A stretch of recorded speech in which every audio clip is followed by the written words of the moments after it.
And after 2 weeks away, the World Touring Car Series returns for another venture around Italy. This time, it is Imola. We move from the fast straights of Monza to the tight and twisty chicanes here at Imola. It's going to be some frantic racing as ever, and myself, Cameron Roger, will be taking you through all of the action alongside Paul Smith.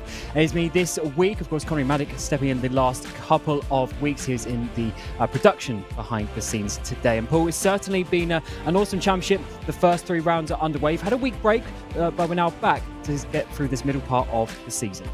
Yeah, the drivers have had the opportunity to just have a bit of a break, and I will say that generally the opening to this championship has been really, really good, actually, and the drivers have mostly been behaving themselves, which is highly unlike touring car drivers. But yeah, Monza last time out, Imola, it's a bit of a different challenge here, certainly one that the drivers will relish.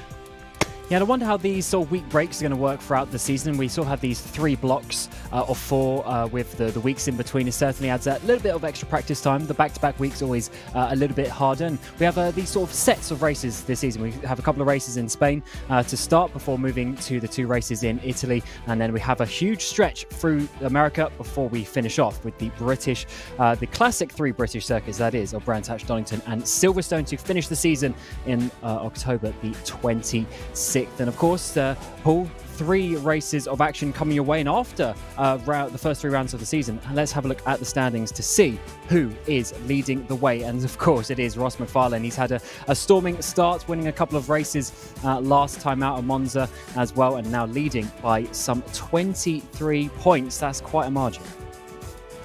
Certainly is. Jack Sedgwick, though, has been giving it a good go and has been trying to keep up with him. Him and Sindre Setsols have been pretty even throughout this season so far in the early goings. David Baker, though, don't write him off. He's one of those drivers who just picks up the points, steady away, but he needs to be starting just winning 1 or 2 races. Yeah, it's never easy to win, though. It's certainly very, very close. But of course, it's not just the pro standings as well. It is the AMs that come sort of through the race as well. They have the nice part for them, actually, is that their points are still given in the total standings. So if they can get 3 or 4 pro drivers in between them and another AM car, they can really gain some points. And so far, it is Craig Williams leading the way by that's quite a margin as well, by 19 points. He's looking pretty good. But look at the gaps in behind this. Andreas Gilman there in 2nd place, but the gap to Mickey Pollard in 3rd place is starting to get quite big. It certainly is getting quite big, and of course Andy Shield last time out did get a race win at Monza, so the 3M UK driver did his championship a world of good, but it's Williams and Gilman who've been really setting the pace in AM. Yeah, and Shield, as you say again, a win as an AM driver, that is a huge thing, and definitely something that the drivers need to try and do their best in the AM categories if they can get a really nice race. Of course, you've got reverse grids coming the way for race 2 and 3, and that gives the opportunity for some of the drivers to try and jump up. And here's the team standings as it is, and Pure Sims leading the way by quite a way, coming close to 300 points there to Semper Racing in 2nd place. Carla in 3rd. Very close battle with Wave Italy in 4th place. RD Simsport in 5th. And Fast Repair Motorsport in your P6. Some way off the leaders. And for your Pro and Am, you've got Was Cooking by CSS up the top there, leading by 300 points pretty much to Impulse and Freeing UK in 3rd place before the other drivers working their way down. And Team Mad not having the best time. Some 700 points off the leaders as it stands. I think that's because I'm not racing for them this season. So Pete Harrod's been away, but he's back this week. So Team Mad will be on the charge once again out there, and certainly they'll be giving it a good go. Yeah, it's definitely something that the drivers will be working their way through. They'll be looking at the point standings as we go. We've only had 3 rounds of 12. So still plenty of racing to go, and of course 3 races every evening. It's a lot of points up for grabs as we come towards the end of the qualifying session. Looks like it's going to be Setsus leading the way as it stands, with Ross McFarlane in 2nd place, just 18 thousandths of a second between them. Sedgwick in 3rd, and Svidovic just behind a 1/4 of a second. So Paul looking very close for the times here at Imola. It certainly is, and you've got to remember that it's Setsus in that Audi. Well, we've seen that car have quite a bit of grunt. Now, you've got some long straight down the start and finish straight, the run up to the Variante Alta up here, and then downhill towards the end of the lap. So you've got to have a bit of grunt out of these chicanes, and there's plenty of those around here. But McFarlane, he's on a lap at the moment. We'll see if he's able to improve his time right at the end.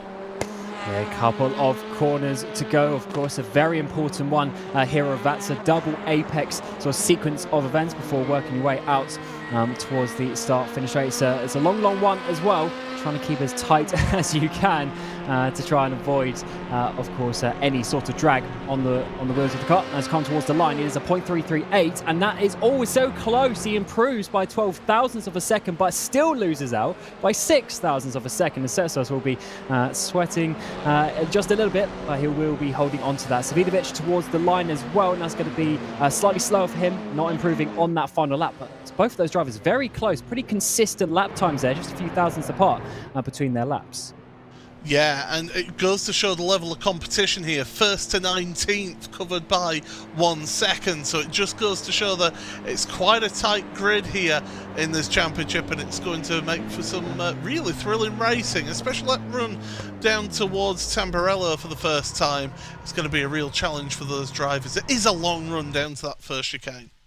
Yeah, it certainly is, and it's really tight and twisty as well. This track it's very narrow. It's quite old school compared to some of the bigger tracks that we go to nowadays. Of course, it's been modernized over the years, but it's still kept that old heritage of the track. And even though the chicane's been added in for safety reasons over the last few decades, they still keep going with a very good one. But let's try and get you the grid.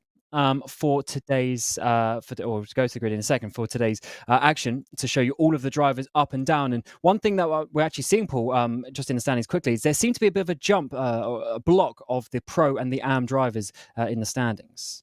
Yeah, the grid is really sort of separated between the Pros and AMs, and certainly will be intriguing to see how that pans out throughout today's race. I wonder what to expect around here actually as well, because there's just a lot of places for carnage. But let's get you the grid anyway. Sestos on the front row, as we know, with Ross McFarlane just 6 thousandths behind. Cedric and Savidovic up there in your second row. So that's basically 4 of the top drivers in the top 4 places. Rodriguez and Baker round out your top 6, just a quarter of a second off the pace. Dan Martin in 7th and Harris in 8th place. Sheila and Hussein rounding out your top 10. Pentilla and Blackwell on your 6th row for the first race of the day. Mickey Pollard in 13th place and Craig Williams in 14th. Shill and Mulqueen round out your top 16. Gilman and Jimenez inside your top 18. Sakovic and Jurovsky there inside your top 20. Wienman and Reinhardt in the 22. And Bickley and Elliot Roberts rounding out your 12th row of the grid. And for your 29 cars today to round out, it's going to be House, Harrod, V-Shaft, Malcolm and Simmore for your 29 drivers to go racing around Imola. It's going to be tight, it's going to be twisty, it's going to be difficult. The side-by-side action may be few and far between. It's going to be some sends, but I'm definitely expecting some quite interesting action, Paul. Yeah, we certainly are going to get some interesting action, and well, one driver serving a penalty out there today, Richard Simner, and he did comment in our opening of our broadcast, yeah, mostly behaving themselves out there in this season. Well, Richard has fallen foul to the stewards and got himself a back of the grid penalty for the opening race. But this certainly is going to be an intriguing one. It's not the easiest place to overtake at around here in touring cars, so definitely you'll be looking to try and make up places in the early going. Yeah, you certainly want to do that. It's going to be a tough race for the overtaking, I would say. So this first lap could be very important, of course. 20-minute races. It's getting very tight and very close to try and get those overtakes done. The lights go out and the first race of the day is underway as we see the leaders start to get a really nice run, a little bit side by side further in the background. Everyone's getting away nicely down towards the first braking zone, in towards turn number 1. Side by side is going to be McFarlane, holds into that second place. Side by side around the outside though, it's going to be through turns 2 and 3 as everyone comes through in single file. Great stuff through Tamburello, sorting themselves out. A little bit too wide action further back, but the front runners, they're just at line astern as they were at the start of the Villeneuve chicane. This is where you can start getting a little bit of checkups, a little bit of moves being made on this opening lap. But into the hairpin for the first time, out of Tosa and up the hill. This is one thing that you will notice with this track, is undulation. Yeah, lots of elevation changes. That makes the rear of the car just a little bit difficult at some corners as we come through Piratella. Now, this is often one of the ones you sort of come up over the hill, then it's back down the hill in towards Acqua Minerale. And this is a really good opportunity to get a feel for the balance of the car through that kink in towards the braking zone. You really see where the rear end is, feel how it's feeling underneath you before you work your way up this short back straight towards the Variante Outer. And how is the drivers going to work their way into this first major braking zone? As such, big anti-cuts there, don't be chunking yourself over them, get through nicely and out onto the back straight. Yeah, downhill once again to the two Rivazzas, end of the lap, and everybody having a good start. I will say just a couple of drivers, Alexander House has had issues out there. He's dropped down 4 places to the back of the field, so I think he had issues down at Tosa. But the Rivazzas, end of the lap, a really good opening lap for the front runners just to stay as they were, but it's Damien Harris who's made up 2 places at the start for that Wave Italy driver. And that it could be important for the points later on, and it looks like he's actually potentially getting a bit of a run down towards the first braking zone as well. This is the kink of turn 1, turn 2, as ever, is always the awkward one around this track. He does get a bit close actually towards the back of Rodriguez, but Harris can't make that move. Sits there in that 6th place, and of course Setsos leads the way from Ross McFarlane in the opening stages of the first race here at Imola. 20-minute races, 3 of them coming your way. Of course, reverse grids is something to look out for later on, but this is the one that is in qualifying order. Faster drivers at the front, and they can just try and pull away and have a decent race so far. Top 12 drivers all the way down to Blackhall in the 97 machine is all pro drivers, and Shield in the 007 is leading the way for the Amps. That'll be helping him for his AM Championship for Andy. Of course, one of the series admins here in this championship, and he's been one of those who has been heavily involved with running World Sim Racing ever since its inception back in 2017. So, yeah, certainly Andy is one of those that does love to get involved in a scrap-on track, but he's somebody who can be sensible about it as well at times, although if you get him fired up, he will start rubbing paint with you. That's definitely the style of racing, you can say, in this sort of category of car.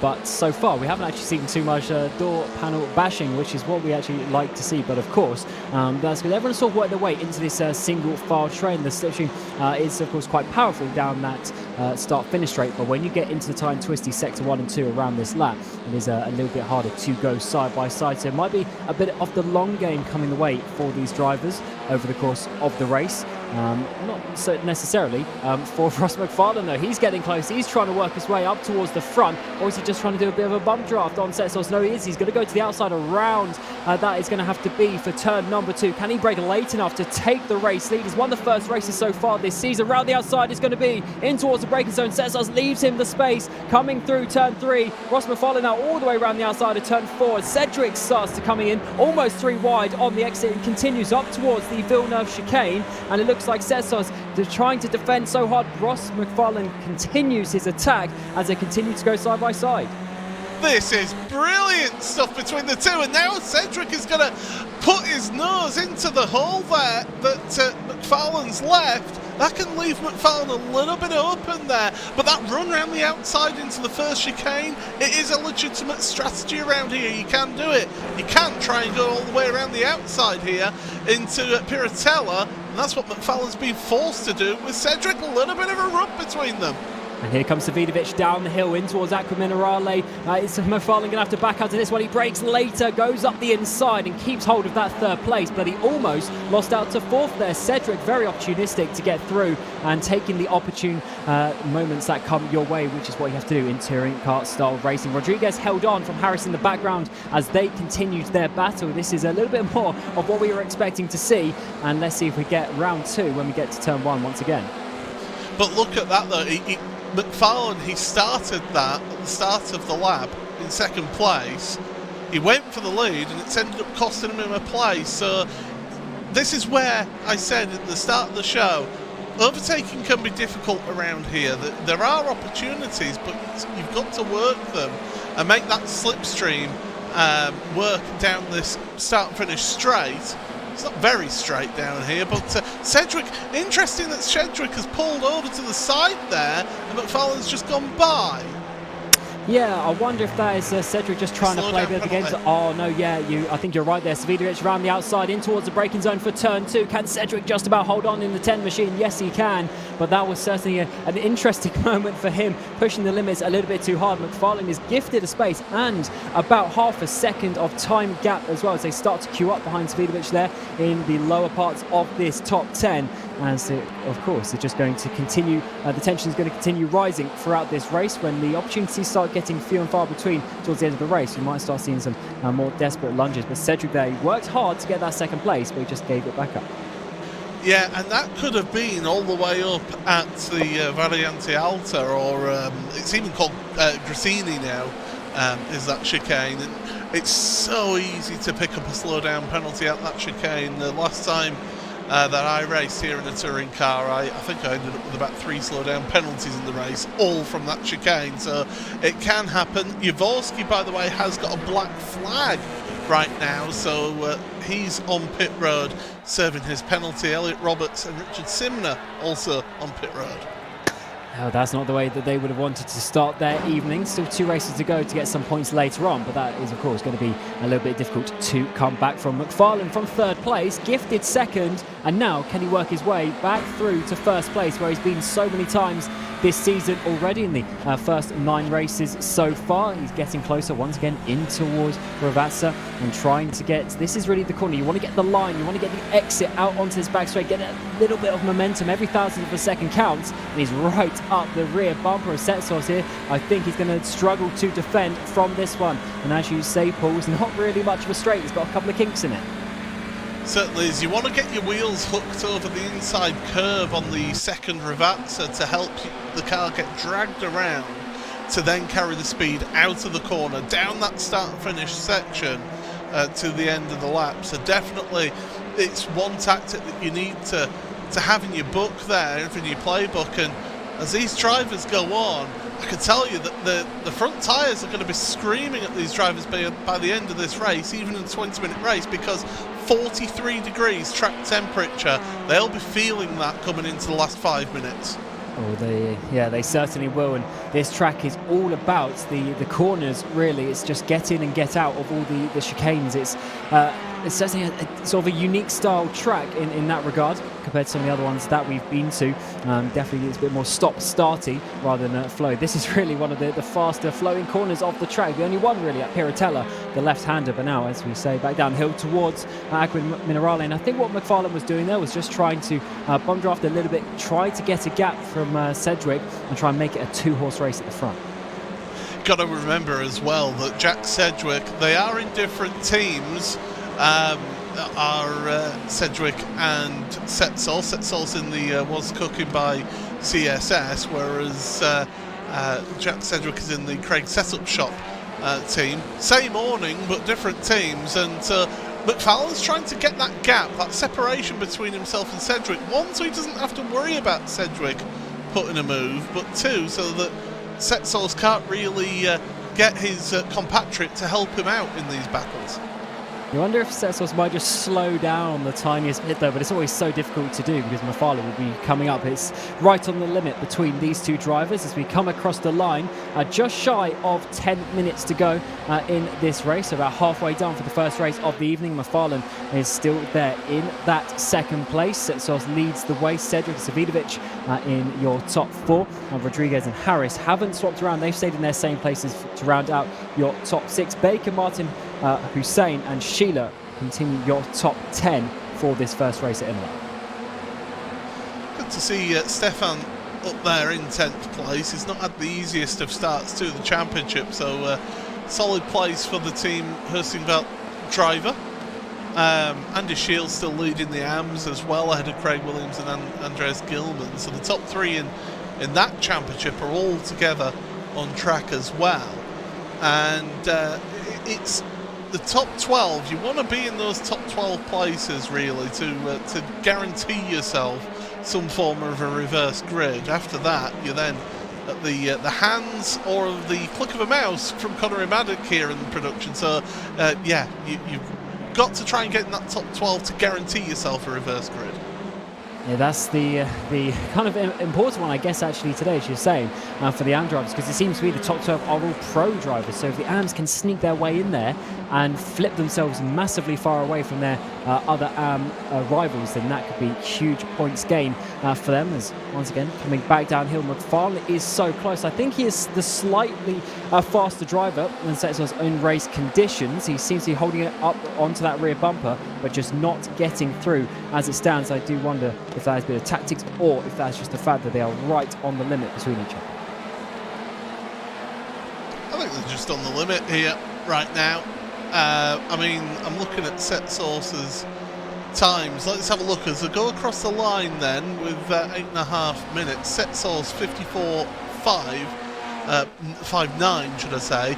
McFarlane's 54.52. So hardly anything separates the two of them, even with that slipstream. So it just goes to show just how they're doing, and there you see the lap times that Setsos has been putting in. An average 5 laps time of 1:55.045. So they've been keeping a good pace all the way through this race.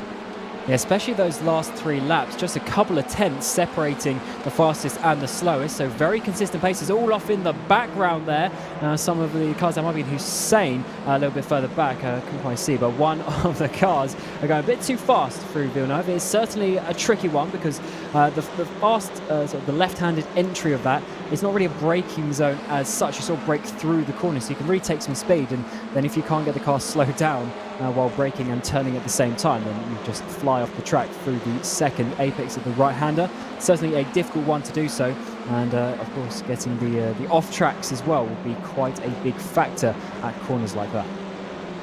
And also with the Villeneuve chicane, I mean, the way I used to do it in this series is I'd just give a little tap of the brakes to get the weight transfer over the front wheels going into that left-hander first.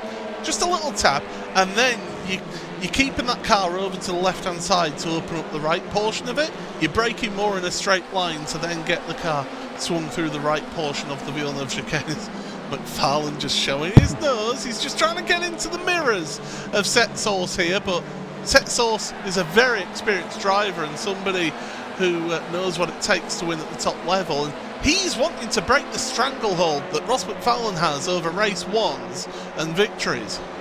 That's going to be pretty difficult to do so, but that little kink in the braking zone did actually bring Setsos off, maybe half a car width coming towards Ravassa. Now what we're going to see coming towards turn number 2, round the outside for McFarlane. Setsos having to defend on the inside, but hold on to the racing line by the time we get to the apex, which is good. He gets a nice apex and a nice exit speed, but Cedric is coming in the background. This might be the time for McFarlane to try and make the move. Huge defensive manoeuvre up the inside of Villeneuve. That's going to slow him down, have a bit slower apex speed. Can McFarlane get the exit up towards Tosa? This is always a good opportunity if he can send it up the inside. He's looking, he's not close enough to make the move. Setsor's defense is holding strong so far.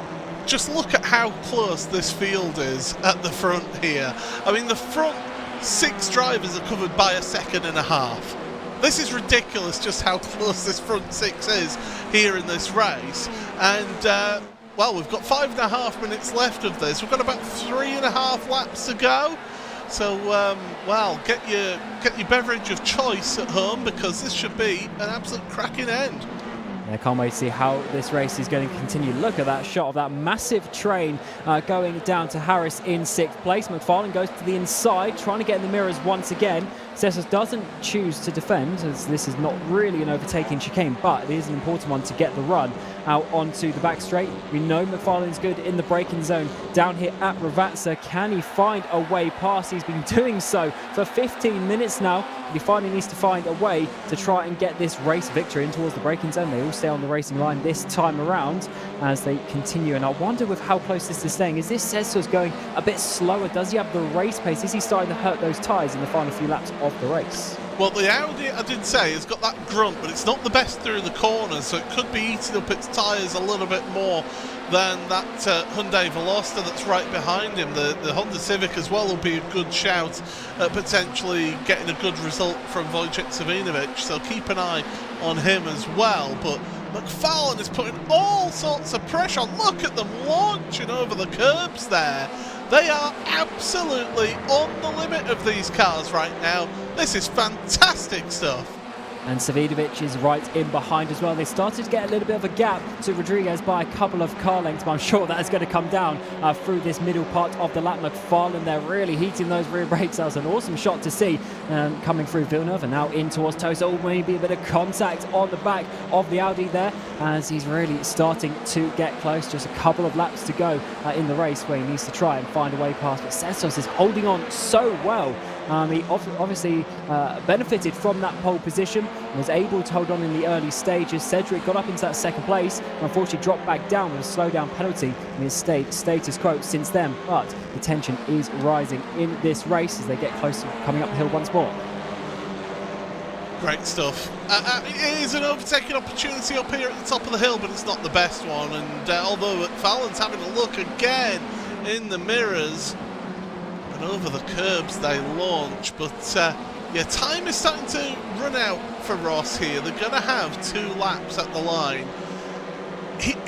With it being so difficult to make the move, you've got to take your opportunities when they come, and you've got to make that move stick maybe into Ravazza. Oh, was there contact between the two of them then? Well, they're certainly close, but up the inside in towards the final corner, it might be. There definitely was contact this time around. Watch Sedgwick coming in the background as well, getting that slipstream off McFarlane. It might be even 3, maybe 4 wide. Savinovic getting involved now. Awesome scenes coming to 2 laps to go. We are 4 wide across the stripe, and it's Cesar leading the way. But who is going to come in second place? It might be Sedgwick coming to the inside there, off turn number 1. Can he go from 3rd to 1st place in towards the braking zone? Savinovic on the grass. Bit of contact between McFarlane as well. Cesar goes down to second place. Can McFarlane hold it all the way around the outside through to that turn 4 corner? And also now starting to get Rodriguez involved. How on earth did all of those drivers keep their cars on the grey stuff then? I thought we were going to have an absolute plane crash then with those drivers going into Tamburello once again. My goodness, this is so close. But look at Cedric now. He's been able to pull away. Cedric, he's trying desperately to get past Setsos. I think he's cooked his tyres, Setsos, you know.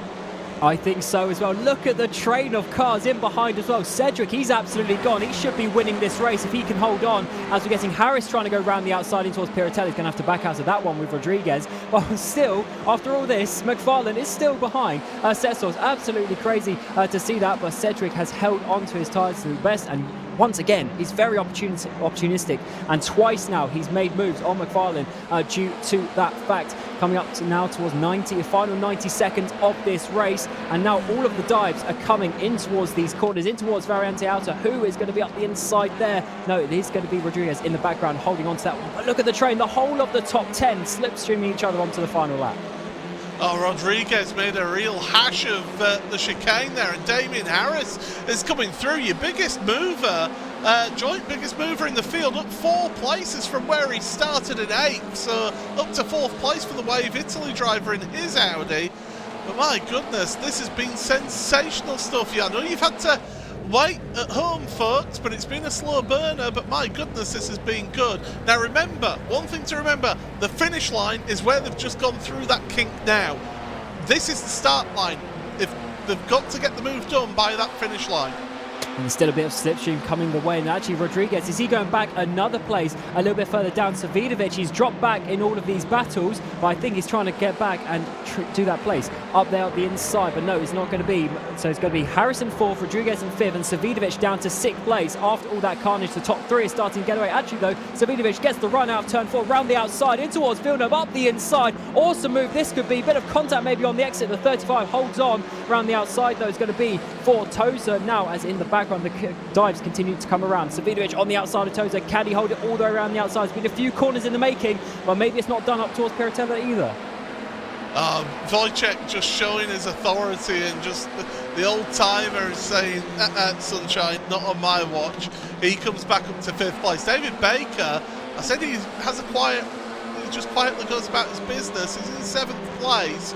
I bet he would love to be further up the field right now, but certainly tremendous stuff here in this top 10. And this is just the first race. We've got 2 more races to go tonight.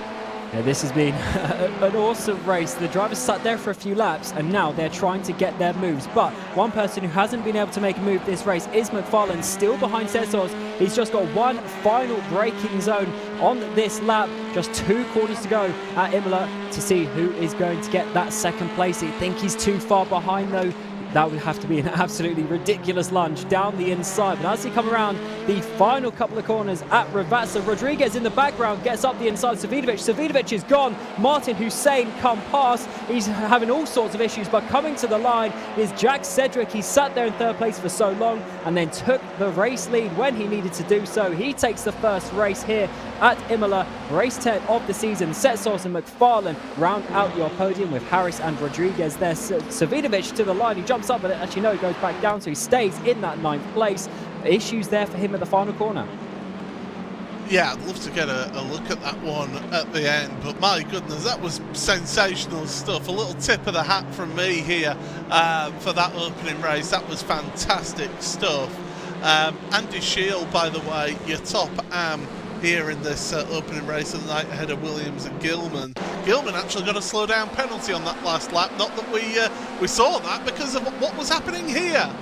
Up the inside goes Rodriguez. Is there going to be contact? Yes, there is. Savidovic just pushed out onto the grass. He actually held onto that really nicely to not go into the gravel, but unfortunately 3-4 cars are going to come up the inside of him and he loses the run towards the final line. What a race that was, but of course we have to see who the pole position driver is going to be for the 2nd race. Let's get the spinny wheel up to find what positions are going to be reversed. It is certainly going to be an interesting one. Let's see, 12 to 24, and what is the number going to be? It is going to be, drum rolls everybody, and this is going to be an important factor, of course. If it's quite a big number, that gives the opportunity for some drivers low down. P20, so it's one of the higher numbers that we can get, and that is certainly an awesome one. And I think that might be Tim Reinhardt on the pole position, but we'll get that confirmed a little bit later. That was certainly a great one. Let's see the results. After 11 laps at Imola, it was Jack Sedgwick leading the race by 0.6 of a second from Setsos. Ross McFarlane in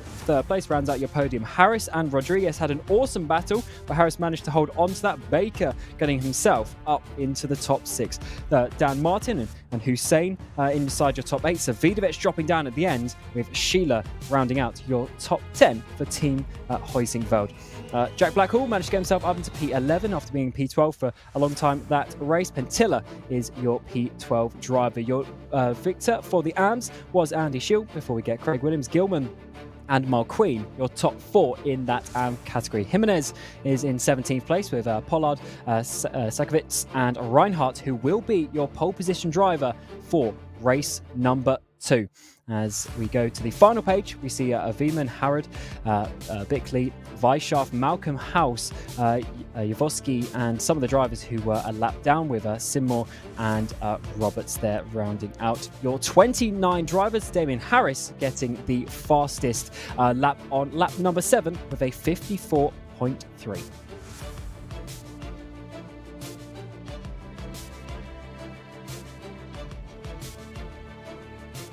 So, as we, of course, have to try and work out how that race went, Paul, it was certainly a tense race there, but we saw some pretty interesting moves coming at the end. We saw a bit more contact than we probably would have liked, but that is some touring car racing. I mean, that as you say, that is touring car racing there, and drivers behaved themselves. They just kept themselves out of trouble. They bided their time in that one, because we'd been mentioning so often it is difficult to make moves around that venue, around Imola. So you've got to be canny about it. I think Rodriguez will probably end up in front of the stewards for a talking to on that final move down into Ravazza. So be interested to see what the stewards say about that. Of course, incidents are reviewed post-event, not during the race, so we don't know any penalties until next week. But yeah, really, really exciting stuff out there. And the front, I mean, I mentioned it at the end of qualifying, the front 19 were covered by a second. And how close that top 10 was all the way through the race. It wasn't until they started battling in the final 3 laps that we saw some separation. Yeah, I wonder how this is going to be for the reverse grid spaces now, because being P20, seeing the likes of McFarlane, Cedric and Setsos getting back up the field into the top places, I think that's going to be quite difficult today. Seems like the overtaking, at least in terms of gaining the 10-15 places that we've seen at some other tracks, I don't know if they're going to be able to do that today. I mean, if ever there was an opportunity for some drivers to get themselves a good result from a reverse grid, it's tonight. I mean, as you said, Tim Reinhardt, Magic Sakovic as well will be a good one. Mickey Pollard, who he'll be delighted with that, although his team, it's actually Mikey Pollard apparently, but we'll call him Mickey from now on. That's fine. I remember that one. But yeah, it's certainly going to be interesting to see if somebody from that ilk, from that positioning, can hang on to the front positions, or whether they just don't have that pace over the laps. And one thing that we saw with Setsos there, we do think he probably struggled with his tyres just a little bit in those final couple laps. And as we saw, it was significant enough. I mean, he managed to only lose 1 place, but had he made a mistake, he would have lost about 5 or 6 places. They were training up behind him, and he was a little bit slow, I think, during the race, only by maybe a couple of tenths of a second. So that could be quite worrying when we get to the last parts of the next race if the heat continues. I think Ross was actually playing it a little bit smart, working his tyre, getting him to work his tyres, keeping the pressure on through the race, moving him about so that he was having to go defensive into braking zones, taking tighter lines. That puts more force through your tyres, that builds up that temperature in those front tyres, and that's where he will have then just been struggling. I said, final 5 minutes, those drivers would be feeling the difference there. So definitely, it was an opportunity for a long game to be played. Unfortunately for Ross, he was the one who lost out in all of that, because Cedric went, "Thank you very much, I'll take a couple of places."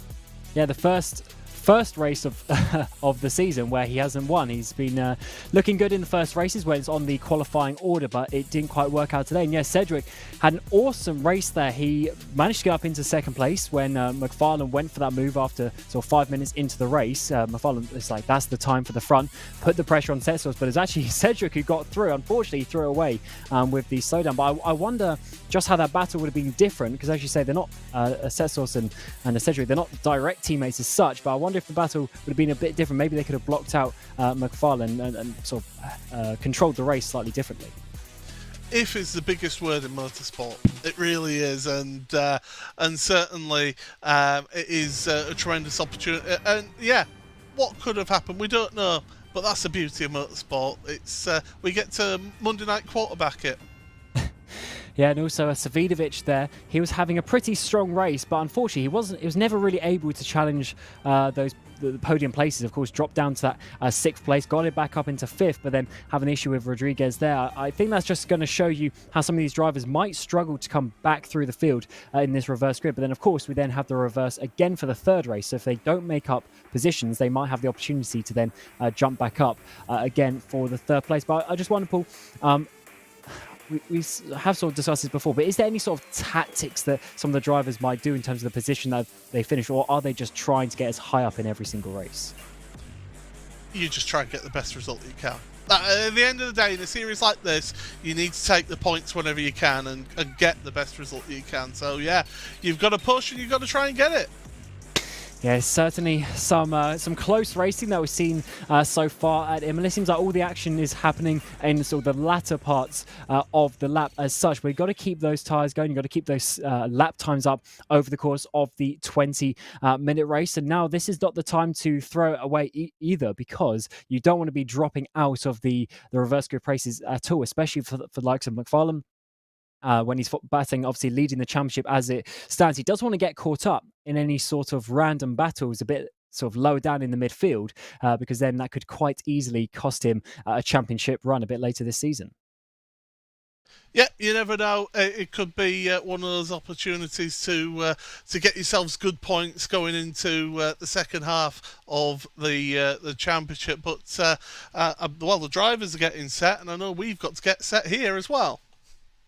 Yeah, it's certainly been a heated time there in the first part of the race, and the drivers have to be calming themselves down to get back up for the second race. They got to sort of regain a bit of control. So yes, let's while the drivers just sort themselves out, let's go to a quick ad break and hear some messages from our sponsors.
Welcome back to Imola for the second race of the day for the World Touring Car Series. It was a very chaotic first race. We have the top 20 reversed for the second race of the evening, and it's certainly an interesting one. We saw some contact, we saw some nice battles, and we are expecting that to continue over the course of this next race. Myself, Cameron Roger, and Paul Smith bringing you through the action with Connery Maddock on the production behind the scenes. And Paul, 45-degree track temp. The heat is continuing here, and I wonder if some other drivers will continue to burn out their tyres by the end of the race.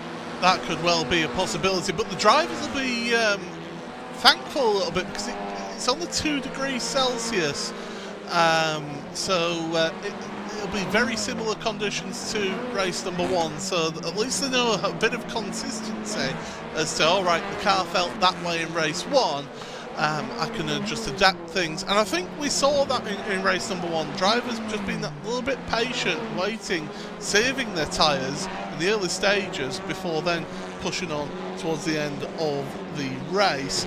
But that's not really an option, is it, in this race with the reverse grid, with the top 20 inverted? So yeah, going to be intriguing how drivers take on this challenge in race number 2. Yeah, you're right. You're going to have to push. You're going to have to get those points. And as ever, the points standings is what everyone is looking out for. There's so many races over the course of the season that you probably can afford to have the odd one here or there. But as ever in any championship, every single point is going to count by the time we get to the final race of the season. And it's never easy to come back from a huge deficit. So yeah, if you can get these points earlier on in the championship, is going to be certainly more important to do so. But I just wonder how the drivers will maybe change their mindset a little bit differently. You have the first race of the day. You can see so how everything is worked out. You can see how the other drivers are battling, where all the overtaking actions are, where people are starting to make mistakes, and then you can use that knowledge coming into this second race to try and find a way through and work your way back up this grid. We're coming towards the second race of the evening. The drivers will, of course, have to come back to the grid, and let's see what it is for the second race of the night. Tim Reinhardt got the reverse grid pole position, and he's got Sakovic on the front row alongside him. Mikey Pollard and Ishmael Jimenez are on your second row with Damien Mulqueen and Anders Gilman there for your top six. You've got Craig Williams and Andy Shields, so a lot of AM drivers up towards the front there. Look at them. They're getting some really nice point scoring places today. That's really going to help them in their championship. Pentilla is in ninth place alongside Jake Blackhall for Pure Sims inside your front 5 rows. Stefan Scheller and Savidovic inside your top 12. They're having some nice battles at the end of that race with Hussein and Dan Martin, who come onto the 7th row. David Becker and Esteban Rodriguez are on the 8th row with Damien Harris and Ross McFarlane, your championship leader there in 18th place. Setsos and Sedgwick round out your top 20 of the reversed drivers, and now is the results from the previous race. Veeman and Harrod there inside your top 22. Bickley and Weisshaft for your top 24. Before coming on to the final few drivers, we're going to see Malcolm House, Jaworski, Simmo, and Elliot Roberts in your 29th place. It's going to be fast, it's going to be frantic once again, and Paul, the driver's going to have another 20 minutes to try and get up some grid positions. Yep, they certainly are, but it's going to be really challenging how they get themselves moved through that field. And these are races that can either help or hinder your championship push throughout a season. So definitely these drivers will be wanting to make up the places, and again, the early stages is a great place to do that in.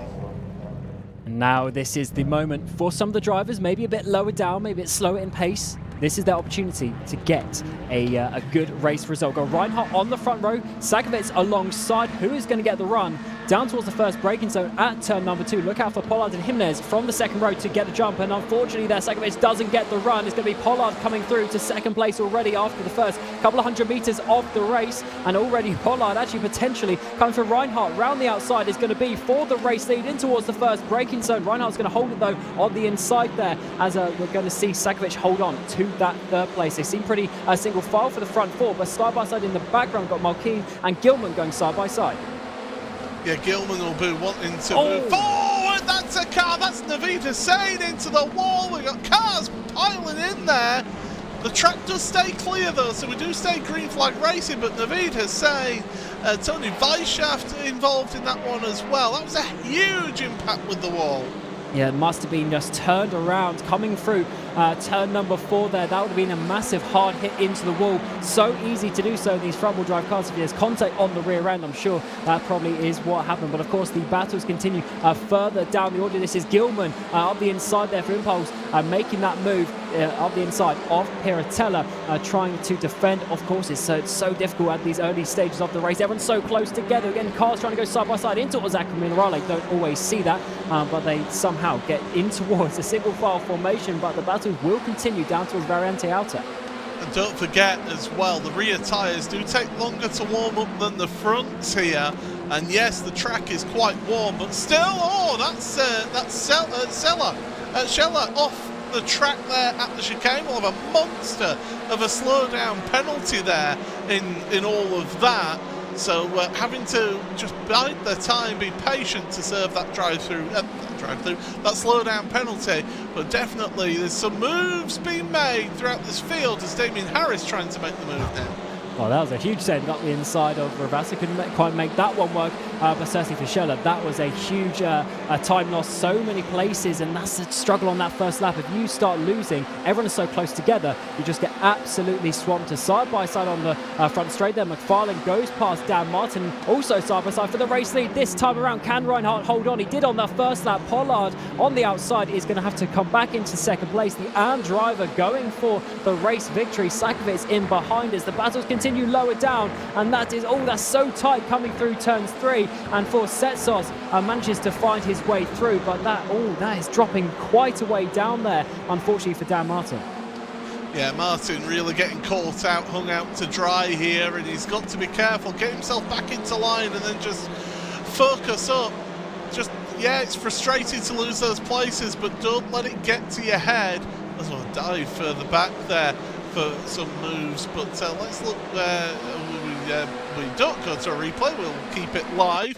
Here we go, it's second time of trying. So this is right at the start then. So what happened to Naveed Hussain on the exit of Tamburello, and it's Dan Martin that's alongside him. He clips the curb, and there's nowhere that Martin could go in all of that. Hussain, he's clipped that curb, it's forced his car out wide, and oh, that's a huge T-bone there for the Carla Esports car. I think that was Alexander House that went and T-boned that car. That was quite a bit after turn 4 than I was expecting. I thought it was going to be right afterwards, but certainly just a little bit further down, just showing you how difficult of a start it is. So narrow when everyone's close together. Very easy to get involved. Unfortunately, we're going to see just a little bit further back the drivers in the midfield trying to work their way through. And let's see their perspective of the crash there. That's going to be seen as spinning car, and all of a sudden it just comes right in front of you. Massive impacts there. House couldn't really do anything as the parting of the sea in front of him, and then a car appears.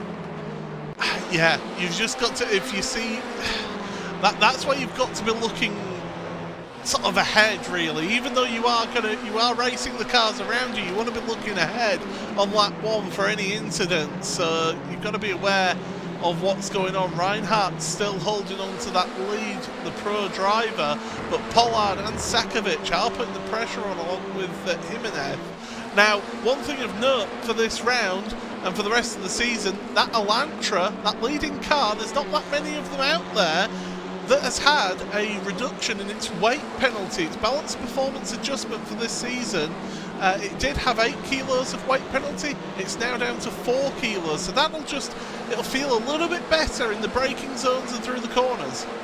And that's certainly going to be helping him hold on to this lead. Pollard is trying everything around the outside for turn 2. Now around the outside almost to Piratel. I think Pollard is the faster of these two drivers, but needs to find a way past. We saw this from afar last time around. Outside of Aqua Minerale, don't often see a move there, but what you can do is slow down your opponent as you then come back up the hill. That's certainly a very important corner about Variant Outer. This is a difficult overtaking opportunity. We have seen some drivers try it in that first race. In towards the braking zone is going to be once again just slowing down Reinhardt. He'll get a bad exit or a worse exit onto this back straight, and Pollard could potentially make the move.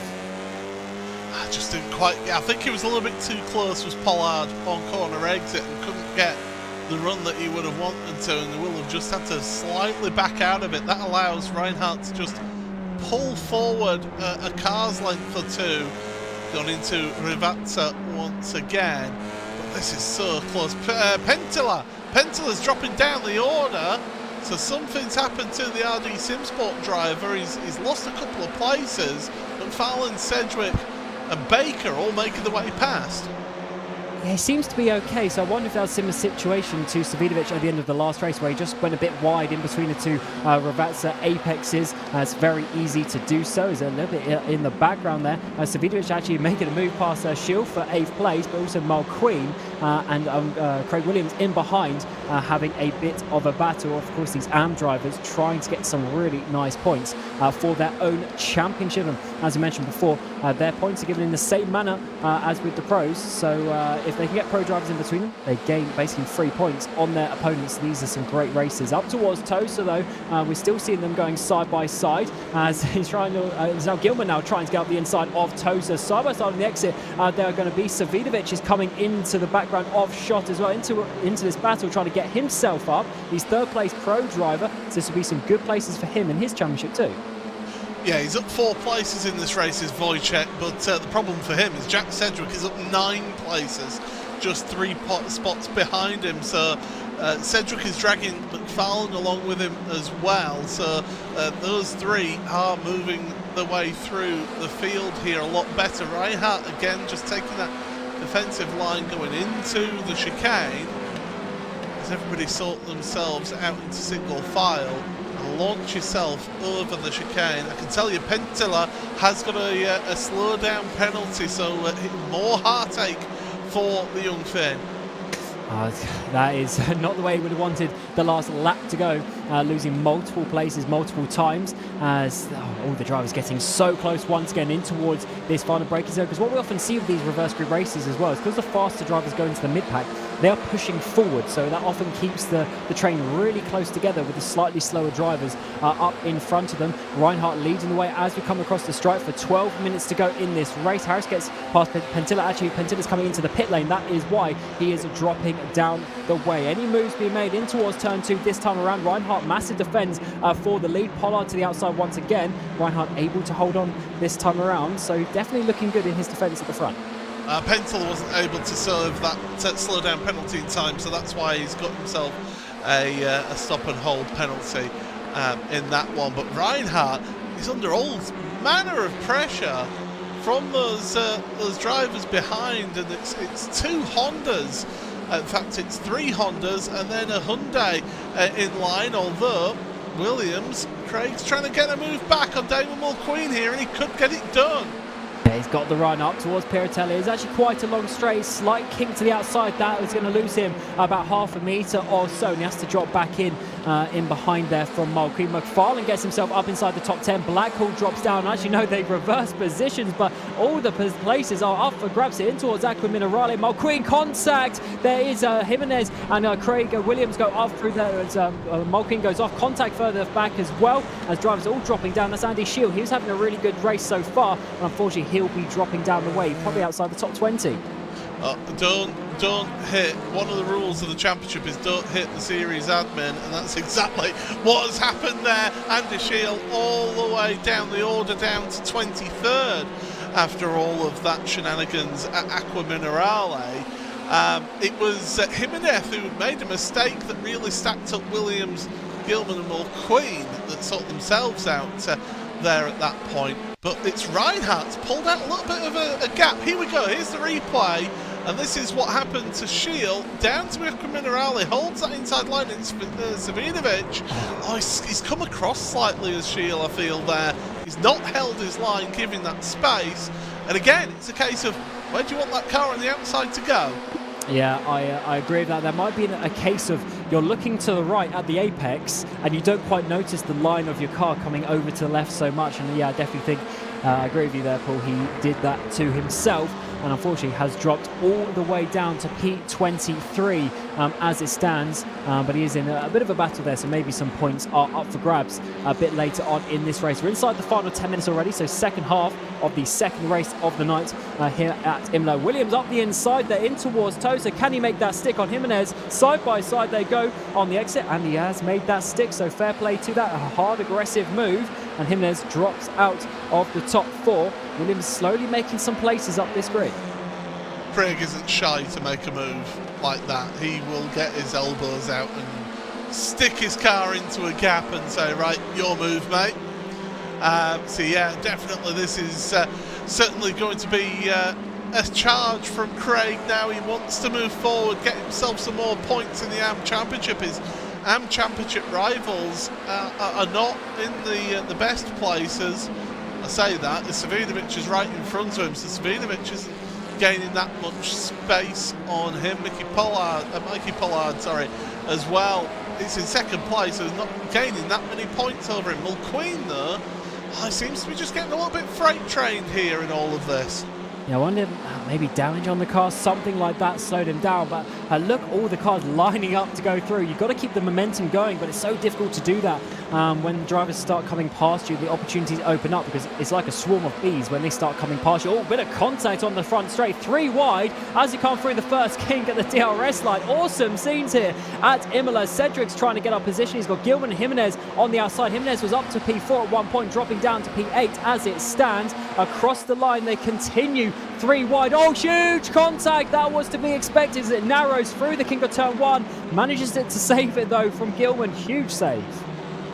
Big. That was big stuff there. And you're absolutely right. It narrows it. Cedric has got damage. He had damage coming before that contact.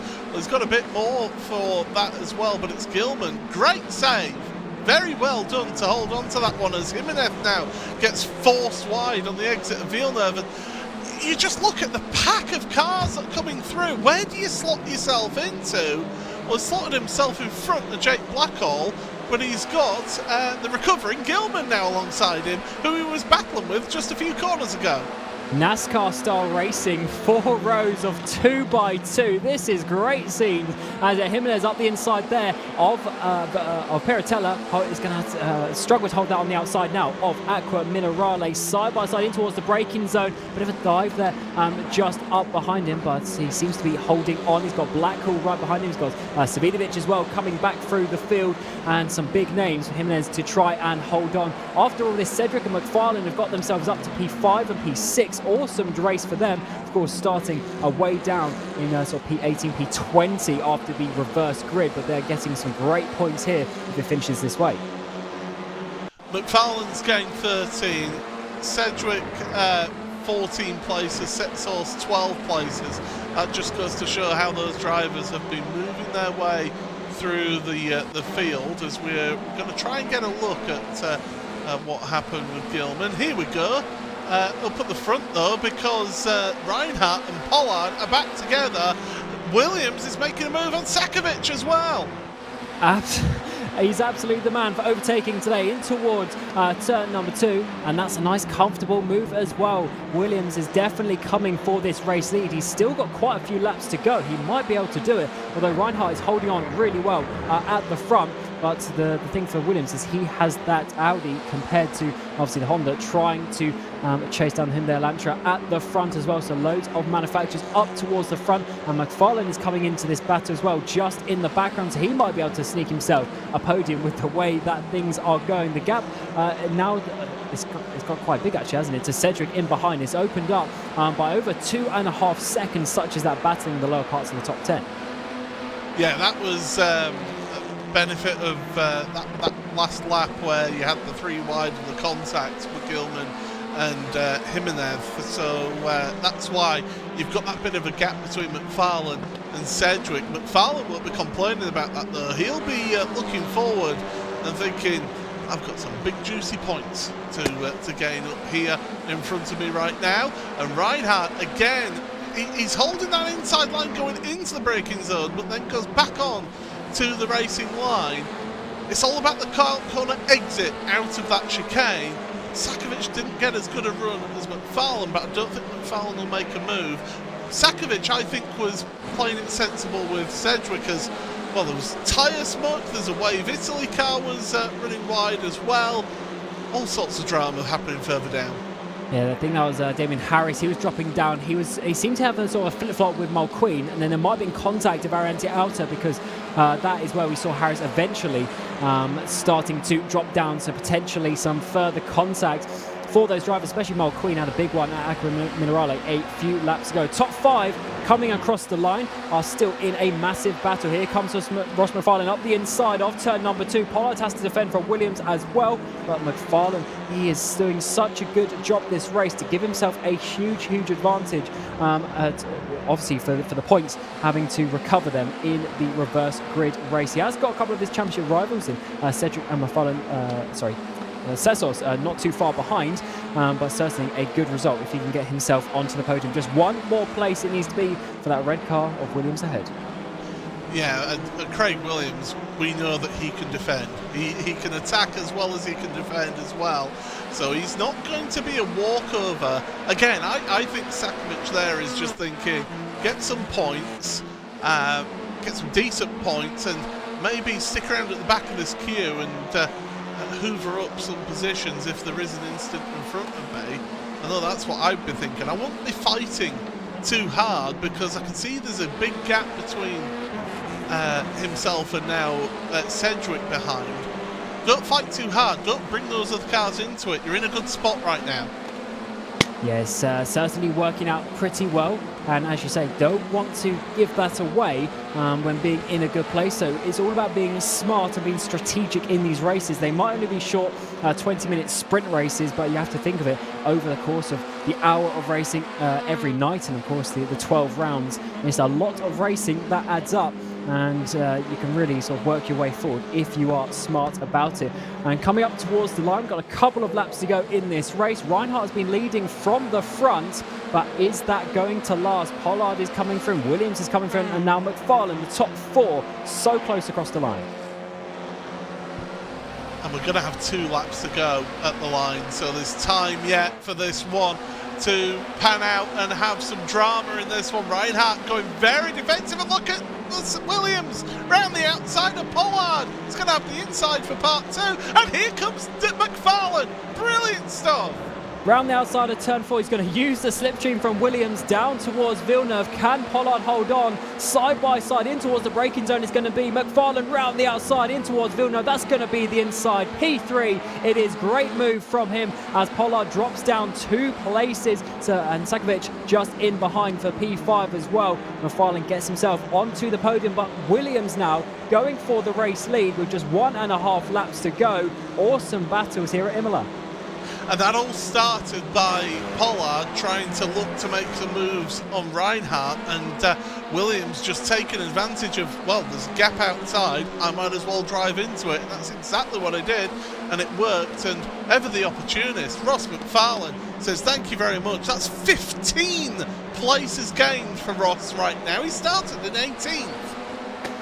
Awesome race for him, but this is what you need to do if you want to put a championship charge, and that is why he's leading the championship so far, but he needs to continue that, and this is a great example of that. Of course, we'll get a reverse grid again for race 3, so he's going to have to do it all over again, but these are the points that count. Coming up to the final minute of the race, we will just click off one more lap here at Imola. Can Reinhardt hold on for one final lap? But Williams is all over the back of him, and McFarlane is there as well. Can McFarlane do a double overtake on the final lap? Let's see. Coming out to the final corner, surely Williams is going to be going for this in towards the braking zone of turn 2. He's already up the back bumper of the number 79 machine. He goes to the inside. The AM driver going for a race victory alongside him, side by side. McFarlane getting the slipstream as well. Reinhardt's got the potential to lose 2 places here in towards the first braking zone. Williams confirms the track position for his lead. Around the outside now comes McFarlane. A bit of contact between the two. Yeah, and I think that was Reinhardt not really seeing that McFarlane was there, and Pollard's making a bit of contact. Oh, drama for McFarlane. Sakovic is going to try and take advantage, and look who's rocking up to the back of this queue now. Cedric and his battered and bruised Craig setup shop car, and Cedric Setsource.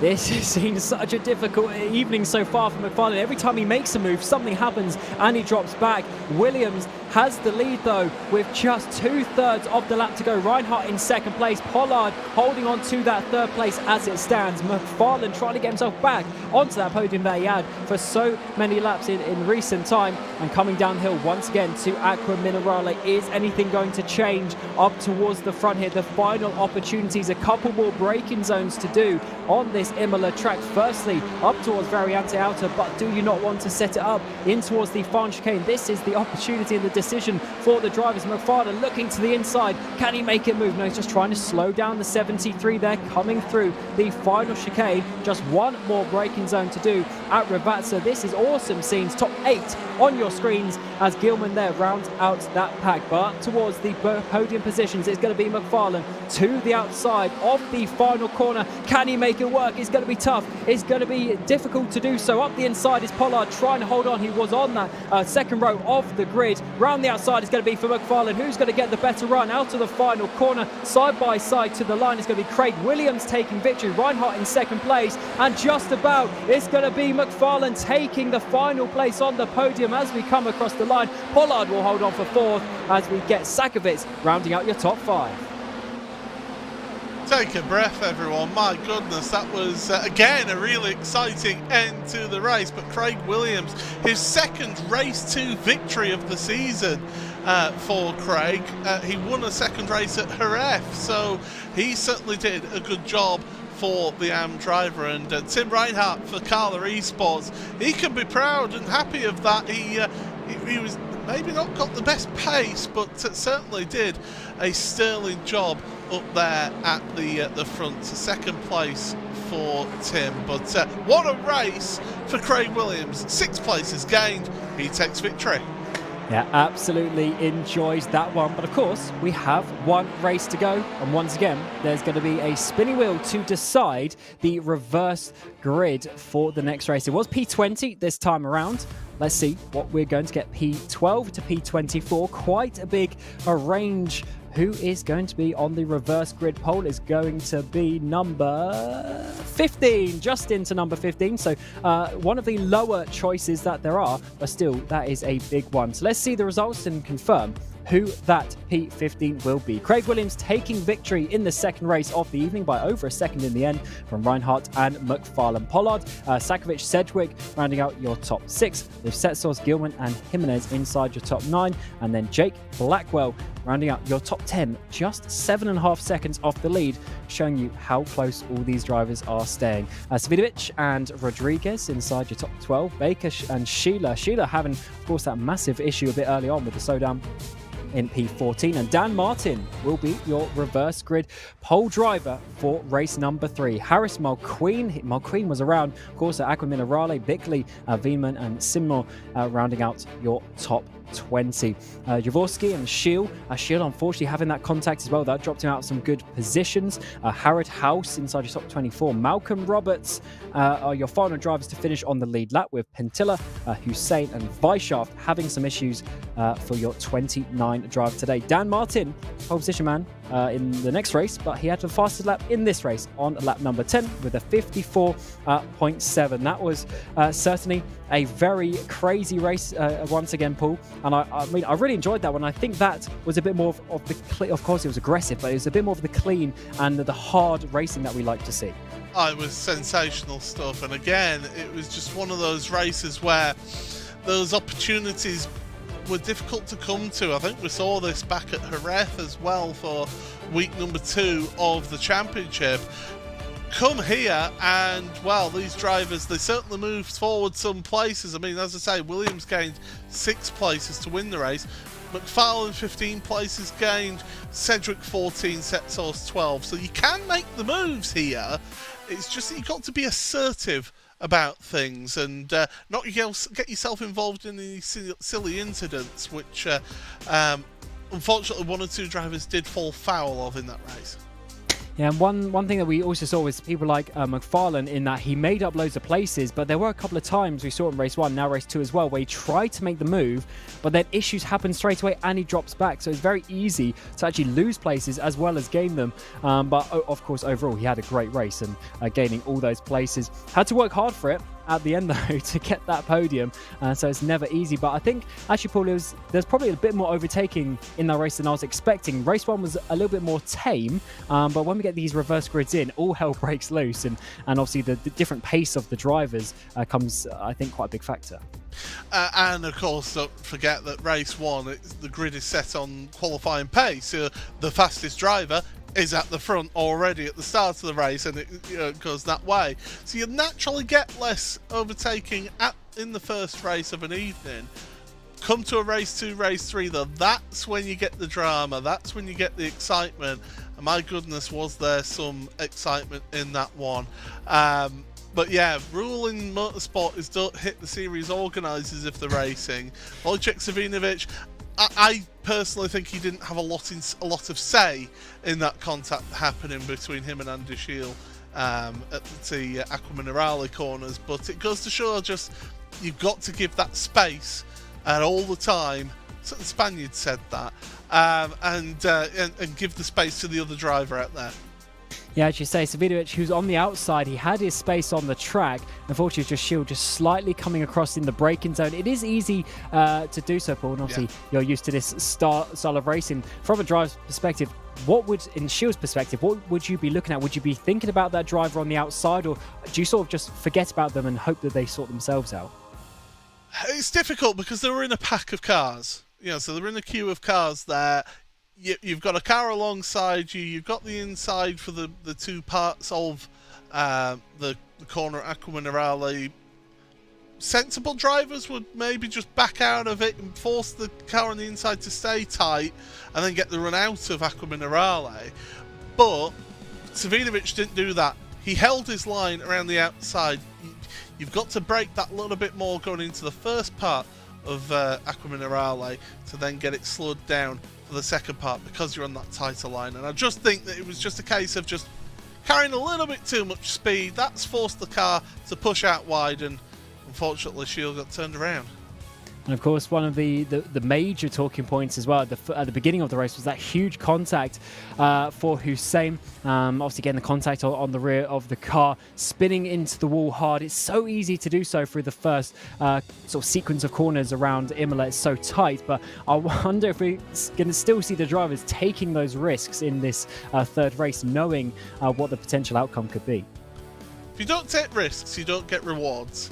And yes, you can maybe have a few lap one heroes, but you've got to take the advantage of the cars all being packed together on cold tyres. If you're somebody who's got really deft car control, who can handle those cold tyres on the opening lap, especially those rears, then you can make up so many places.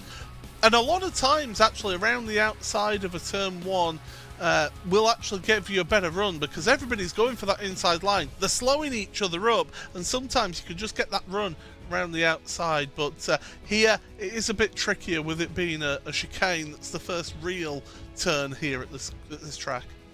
Yeah, it's such a tight and twisty nature. And of course, when we get to the next race, we're going to see that reverse grid again. And for the likes of McFarlane, he had the great race in race 2, and he's going to have to do that all again and make up those places. He's going to be, what's there going to be, 12th place or 13th place. He's going to be starting again in this race, so he's going to have to do it again. And I wonder, do the drivers sort of get used to this? I guess they're just used to having to battle hard if you want to win a championship. If your drivers like McFarlane, Sedgwick, Savinovic, people like that who have been involved in these reverse grid style touring car events, they've been doing it for a decade or more in some cases. They've got that experience of working their way through reverse grids, whereas some of the newer drivers maybe don't have that experience of this close pack racing, of having to work your way through. And that's where experience can come to the fore in events like this. Absolutely, and just while the drivers get their final few preparations ready for race number 3, we'll get a couple of messages from our sponsors.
Welcome back to Imola for the final race of the evening, the 4th meeting of the World Touring Car Series. And it's certainly been a crazy one through races 10 and 11. We come now into race 12. We've had the reverse grid. Dan Martin from P15 in the previous race is going to be on that pole position. He's going to have to hold on from the drivers coming down in behind him. A little bit cooler conditions now. We were up to about 45 track temp. We're now down to about 26. That's going to change the way that the car handles a little bit, and the drivers need to get used to that. But maybe the cooler conditions are going to be faster, and Paul, they can probably push even more, and that's going to be good for the drivers who, of course, lost out due to the reverse feature.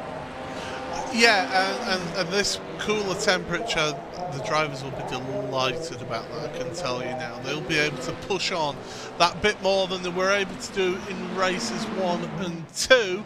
We are later into the evening, so the sun is slowly going down. We won't get full sunset here. It won't go full dark. Certainly it's getting a little bit, the lights just taking slight effect, the shadows casting across the track, that golden, beautiful sky. And, well, these drivers, they take this opportunity to get used to how this track is feeling. Because it is so different with the track temperature being, what, the best part of 20 degrees cooler, you've got to take that opportunity to just get used to how the car feels. Yeah, massive change on the grip of the car. Also, the balance front to rear as well can be affected by the track temperature. Awesome feature, to be honest, to have that in the simulation, as it's a real big factor into how these races pan out. And of course, in real life, these races would happen over a sequence of the day. There'd be a few hours in between, but of course in the world of sim racing we can do these races back to back in an evening, and yeah, it's pretty cool that we can have all those different conditions to sort of spice it up for the drivers over the course of the event tonight. Just wait until rain comes along eventually. That's what I wanted to say. You know, yeah, it's one thing to get used to how the cars feel between races when it's like this, but when you throw rain into the mix, I'm certainly looking forward to that. Yeah, but Paul, we got just the final 90 seconds now of this warm-up session. We're just saying sort of how crucial it is. They do get that sort of 5-10 minute period before. Obviously, from your perspective, being driving recently in this series, how important were these laps for you? Did it take you a couple of laps to improve or to get used to it, or did you need that full 10 minutes to adapt to the different grip? Well, I'll throw in my preparation for this, which was to just use it as an extended break, and I didn't actually do any ones. I'd maybe practice a couple of starts just to get to feel, okay, what's the grip level in terms of your standing starts, because we saw Maciej Sakovic lose out on second place immediately at the start because of just not getting the best run off of the start line compared to some of the others.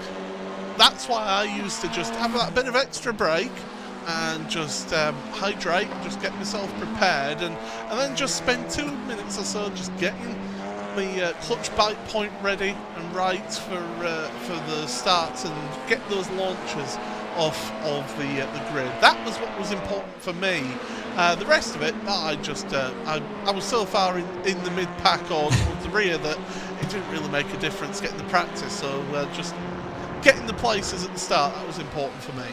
Yeah, you say you did need that last couple of tens. Well, it certainly has been important for a few of the drivers out there today. We saw, Ross McFarlane, he just needed that little bit extra in that first race to get past Setsos, and he probably would have been able to win.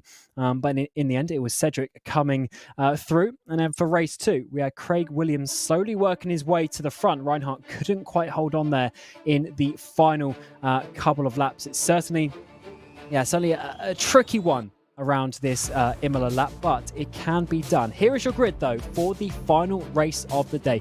Dan Martin lines up on the front row of the grid alongside Scheller in P2. Baker and Rodriguez are your second row, with Savidovic and Jake Blackhall, who's always been up towards the front today, in P6. Jimenez, Gilman, they had some nice battles at the end of the previous race there. Your fourth row, Setsos and Sedgwick, of course, battling in the championship for second and third place as it stands on your fifth row.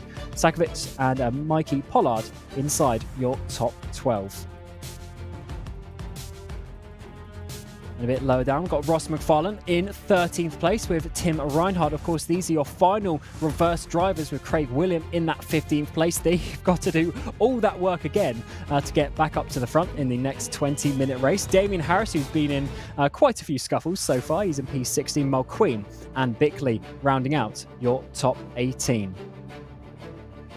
And next we're going to see Veenman and Simmore, who's they've always been down sort of the lower pack today. Let's see if they can work their way up. Jurowski and Schiel in your top 11 rows of the grid. Harrod and House rounding out your top 24. And on to the final couple of drivers who've lost a couple, only 27 on the grid. It seems Malcolm Roberts and Hussein to finish off the grid for the final race of the day. And Paul, what can we expect with these cooler conditions? Are the drivers going to be sort of able to keep control of their cars a little bit more, maybe less spins and harder sends?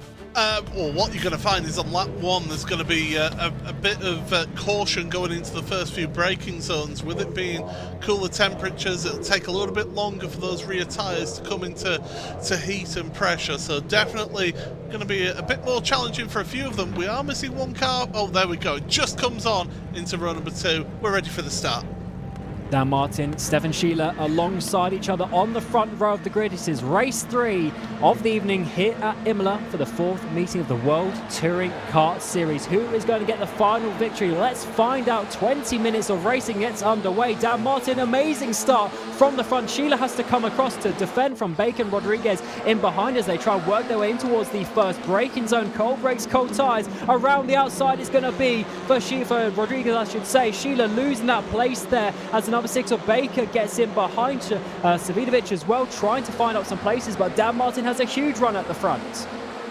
Great stuff at the start. That's exactly what Martin needed. Rodriguez, as he's saying, making some moves in the early going in that 3M car. Cars just touching the gravel. Oh, that's Gilman getting bounced right in front of everybody else. Oh my goodness, this is absolutely not what we want to see. And that's McFarlane. McFarlane is out of the race. Oh, what a huge hit that was, and massive championship implications as well that could have. McFarlane's going to be losing a whole host of points. Gilman, of course, was having such a strong evening. Massive contact on the exit of the Villeneuve chicane. Let's get another view at the number 85 machine as we come through. He's looking okay for now. Coming through the exit, he's just going to go. There's a car in front of him, has a bit of a wobble. He has to slow down. And there's maybe Cesors coming through, has the massive contact, and look at the pile up in behind that. Damien Harris as well getting involved. Huge damage on the front end of the Pearson's car for McFarlane, who just had nowhere to go. He's dropping down, unfortunately, with the meatball then. Yeah, massive shot. Oh, huge hit into the wall.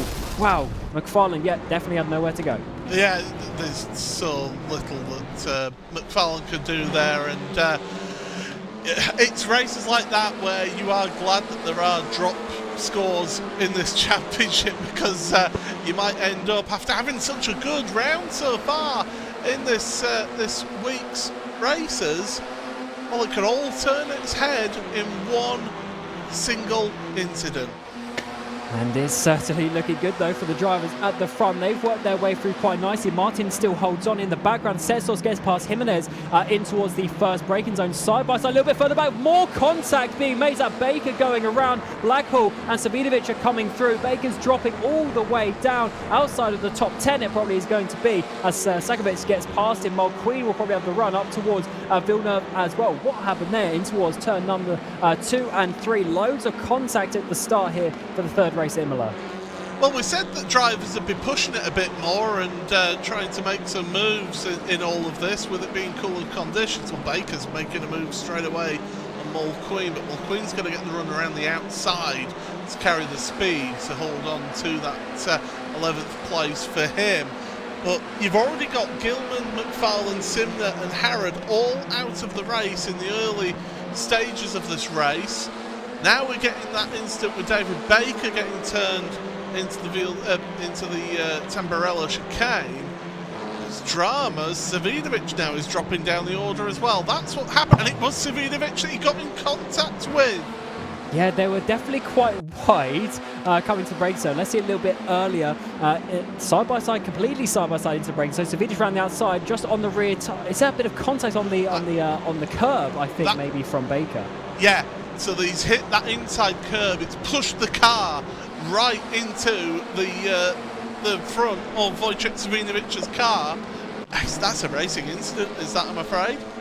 Yeah, it's definitely one of those things where Baker sort of makes the mistake, and he's also the one to spin. So yeah, I don't think too much will be coming the way of Savinovic, or should do so anyway, because he didn't really do too much there. He is down into P9 as it stands after the first couple of laps. 16 minutes to go in the final race of the evening. Dan Martin leads in the way. And of course, Audio has a race victory under his belt so far this season back in Barcelona. Can he replicate that here today at Imola? He's got Rodriguez all over the back of him. Sheila in third place, not too far behind as the top three. They're really starting to break away now, but Blackhall is in with a shout, not too far back by about a second.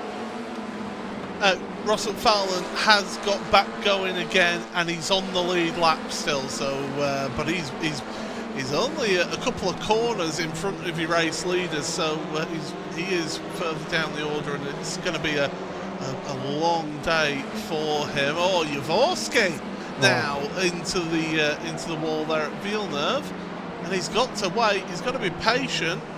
Well, he can get going again now. Find a gear. There we go, and away he goes out the gravel. And let's see what is going to happen. I saw him dropping down the way. Must have had a bit of an incident coming into Tamburello. Coming to Villeneuve now, side by side. Oh, huge contact there at the first apex. And unfortunately, that may be Reinhardt getting involved. I think it might have been. He was in that sort of P17 area at the time. And yeah, so your race two driver who led race two for quite a while, making some contact. And it was Jaworski in the end who went into the gravel. Yeah, I think you're absolutely right there. It was Reinhardt, unfortunately, with that contact.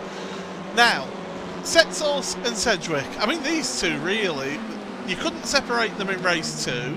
Race one, they were all around each other in that race as well. These two Audis are just working together, getting themselves some good points in this third and final race so far. They've gained 4 places in this third race of the evening, so both of them working their way forward, but they have got that little bit of a gap, 1.3 seconds between them and Blackhall.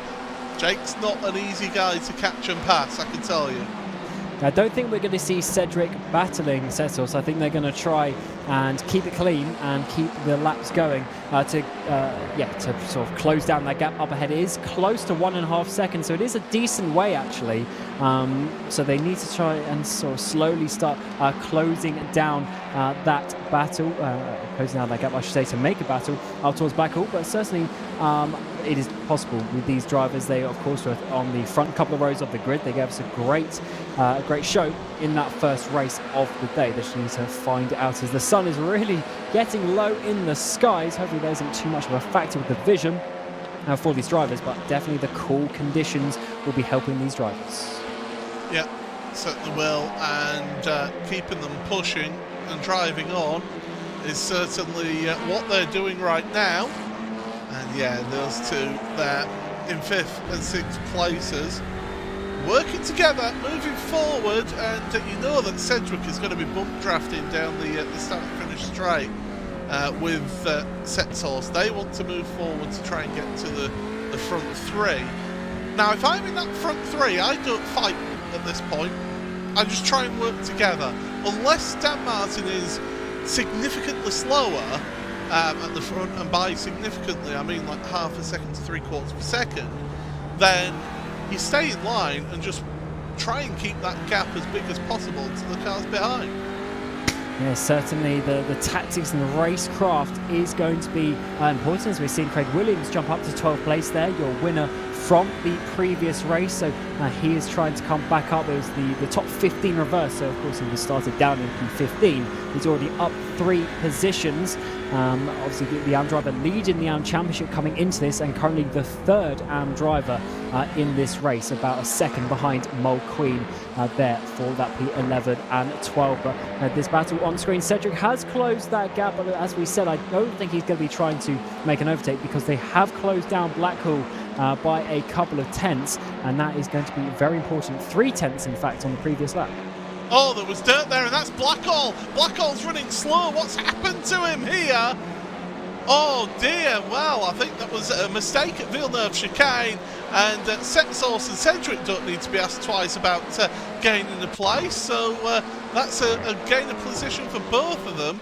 Here's what happened to Blackall then. This is the Villeneuve chicane. In his Honda, Pure Sims Esports Honda, into the first part that unsettles the car. The car's sliding. He's done well to hold on to that. But the other two, well, they just get by, and I think I think he might have just picked up a slight slowdown penalty with that as well. That first cut across the right-hand part of the chicane. Yeah, to add insult to injury, you make a mistake and then you have the additional slowdown, which is certainly not helping him. 2 places lost, and I mean that's easy picking for Was Cooking, and the Craig setup shop variant of that team as well, coming in towards the Ravazza now inside the top 10. It is for Cedric, sorry, top 10, top 5 I mean, with Setsource in 4th place just ahead. Can they catch down the top 3? I'm not sure about that, with almost a 3-second gap. Half the race still to go, so I think that's 6 laps left in this race, so plenty of time, but that is a huge margin that they're going to need to get onto the podium. Now, watch how Setsource runs through Tamburello chicane, especially the first left part of it. He's been clattering over this curb to try and get the car rotated using those curbs. The Audi's not the best through the corners, but he's having to utilise those curbs to try and kick the car around, the back end round. We saw it when we were on board with Cedric on that last lap, how much it was just having an effect on turning those cars. So you've got to try different tactics in different cars. If you've got a car that's, let's be quite frank here, is a bit of a barge around the corners, then you've got to use and abuse that car. Yeah, it's a risky driving style though, using curbs. We've seen even just a few seconds ago with Blackall just how if you get it wrong, if you slightly get the line wrong, you bump the curbs too much, it just spits the car out. The car goes bouncing and oscillating all over the place, and it's hard to regain the grip very quickly. So got to be watching out for that one. Jimenez and Savidovic for P7. Savidovic actually having half a look up the inside, back with Minerale not overtaking opportunity that you always see. Savidovic, he's been involved in all of the battles over the course of the previous 2.5 races. Let's see if he can get up a position. Up towards the front though, Dan Martin, he's led the race from the start, but Rodriguez is really getting close, within about 1/10 of a second now, in towards Ravazza, side by side in towards the braking zone. Martin has to defend, and Sheila just watches on, waiting for his opportunity, now out onto the start-finish straight. Now these three have got to be careful because Setsource and Cedric have been quicker, although their last lap matched the front three, whereas before they were a bit quicker. But look at this now, side by side, Rodriguez, he's pulled the trigger, he's wanting to go to the front of the field, but Martin's going to try and hang that out down the inside, but Rodriguez, less of the late breakers, swoops around the outside. Nicely done. God, that was so close to contact, as Martin doesn't have the best run through Tamburello, but actually holds on to it just about on the exit. Sheila couldn't quite use that momentum advantage that he had. Lovely move by Rodriguez right on the limit, and he made it stick. Flashing there of the headlights as the drivers try and work their way through. Jimenez up the inside of Pollard. There must have been something before that for Jimenez to be flashing the lights so hard. Pollard, the lead AM driver as it stands in this race in that P9. Baker now up the inside. He's been spun around in this race, now trying to recover some top points, but he's inside that top 10. Craig Williams not too far behind them, so the action continues in this mid part of the race. We've had a change for the lead, and Martin is actually almost half a second back now, and I wonder if that is going to be a race done with Rodriguez going up the road. We'll have to see.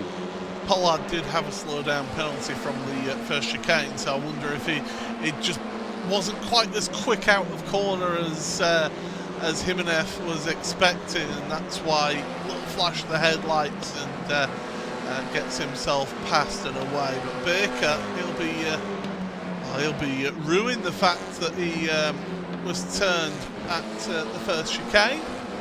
He'll be working his way back through the field in that one. But yeah, Martin, I think Martin, if he can keep in the slipstream right now, he's still got a shout of a win here. Sheila as well has got a great chance of a win, being the third car in the line there, because he could get himself a double draft down the start-finish straight. So don't write out Stefan and all of that. Setsource and Sedgwick the last lap, well, with that overtaking happening, that did close them up quite considerably, almost 8/10 on the race lead in just that last lap alone. And that is the type of margin that they need if they want to close down. Just a few laps to go in this race, come out to 6 minutes to go, and it looks like Martin has not given up on the potential race victory today. I thought Rodriguez might be going up the road. There's about half a second gap that he got up to, a bit more, but now Martin is really starting to close in, got very close in towards Tamburello, and now coming to the end of the first half of this lap, and he's really right up the back. He's in the slipstream range, and that is the important factor for getting a move, especially down that front straight. But as you say, Paul, Sheila's right in behind and could potentially get a double overtake. We've seen it before with Cedric in that first race. Yeah, we certainly did see how that can pan out for you. It's Honda Civics 1 and 2, Honda Elantra in third, and then two Audi RS3 LMSs in fourth and fifth places. So 3 different models of cars in the top 5.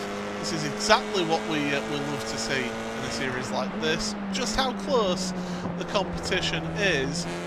The balanced performance, as we said in race number 1, or race number 2 should I say, there has been that change to the Elantra, so yeah, definitely that will assist it going into and out of the corners. But these Hondas have got such a good chassis that when you come to corners like this, they can just carry that little bit more speed out of the corner. Yeah, it's funny how just the minute details make such a big difference in a series like this, especially the amount of manufacturers that we have all getting up towards the front. And yeah, just the little fine margins, just a couple of thousands here and there, just a little bit more grip in the corners, a little bit more power on the straight can be very important indeed. Dan Martin gets close in towards the braking zone for the first corner, but not enough to make any sort of a move. And just in the background, Cessos is getting closer and closer, under 1.5 seconds now actually, to Sheila's. They're really starting to make some moves. A 53.9. Yeah, some very fast lap times coming in there from Cessos, and he's going to be absolutely loving that. He's chasing them down, trying hard, but we're talking about hard. Reinhardt in P17, just holding on there from Veman. Reinhardt not having quite the same race after that reverse, dropping him all the way down. And you can see the damage to his front right as well, so he is going to be a bit hindered by that down the straights. It will drop him a few kilometres an hour, and you do feel it. You know, it doesn't look too bad, does that damage, but you do feel it behind the wheel of the car. You just not quite got that punch when you're getting towards the end of straights over the other drivers. So he's going to be having to do some resolute defending for him there. But Jimenez still ahead of Pollard, your leading arm, and Baker is still stuck behind Pollard. Yeah, big gap working up ahead, 3 seconds to Stevinovic, but look at the train of cars coming for Jimenez. He's got to be looking out as we will come to a couple of laps to go. This is going to be very important for them, of course, to get themselves in that position to defend with just not too long to go in this race of the evening as well. Final race of the day, your final chance to get points here at Imola, and Jimenez is certainly holding on as it stands. 3 Hondas in a row work their way through the final couple of corners, and Pollard getting very close actually in towards that final corner. He's going to have a good run here, out down the start finish straight. Can he find any sort of move, any sort of slipstream? He's really looking for this one.